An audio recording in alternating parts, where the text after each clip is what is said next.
வணக்கம் நண்பர்களே, வாகை யூனிவர்சிட்டிக்கு உங்களை அன்புடன் வரவேற்கிறேன். இன்னைக்கு நாம திருக்குறள் பத்தி பார்க்க போறோம்.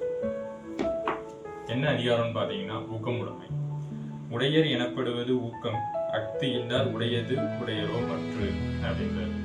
ஒருவர் பெற்றிருக்கின்றார் என்று சொல்லத்தக்க சிறப்புடையது ஊக்கமாகும். ஊக்கம் இல்லாதவர் வேறு எதை பெற்றிருந்தாலும் அதை உடையவர் ஆவாரோன்னு கேட்கிறாரு. அதாவது ஒருத்தட்ட இருக்கக்கூடிய இருக்குதுன்னு சொன்னாலே அது ஊக்கம்தான்றாரு.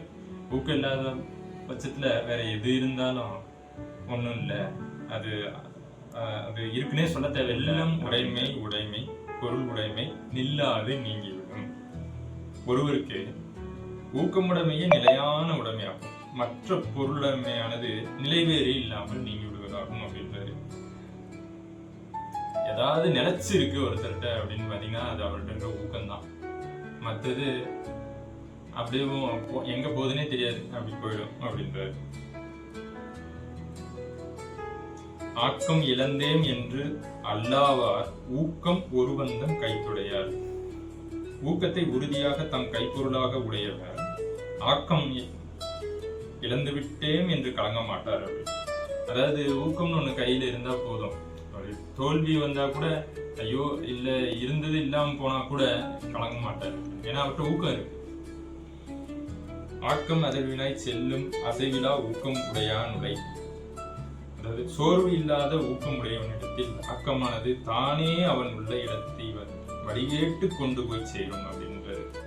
அதாவது ஊருக்கு போறோம்னா வழிகேட்டு கேட்டு போவோம், எப்படி போறது, தக்காமனை போகணும் வளர்க்காமனை போகணும் அப்படின்னு சொல்லுவாங்க, அப்படியே சேருவோம். ஆனா ஊக்கம் இருக்கு பார்த்தீங்களா, ஊக்கம் இருக்கிற இடத்துல ஆக்கம்னா என்னது, பொருள். அந்த பொருளானது அவர் எங்க இருக்கிறாரு கேட்டுக்கிட்டே சேருமா. அப்ப ஊக்கம் எவ்வளவு இருக்குன்னு பாருங்க. வெள்ளத்து அணைய மலர் நீட்டம் மாந்தர்தம் உள்ளத்து அணையது உயர்வு. நீர்ப்பூக்களின் தாளின் நீளம் அவை நின்ற நீரின் அளவினாகும். மக்களின் ஊக்கத்தின் அளவினதாகும் வாழ்க்கையின் உயர்வு.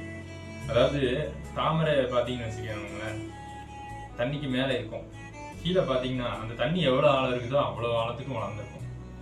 இன்னும் கொஞ்சம் ஏறிச்சுனாலும் தண்ணி அந்த அளவுக்கு வளரும். அது போல ஒருத்தங்கிட்ட எவ்வளவு ஊக்கம் இருக்குதோ அந்த அளவுக்கு வளரும். இதுதான் திருக்குறள்ல சொல்லப்பட்ட விஷயம். ஊக்கமுடைமையை பத்தி நல்லபடியா தெரிஞ்சிட்டு இருப்பீங்கன்னு நினைக்கிறேன்.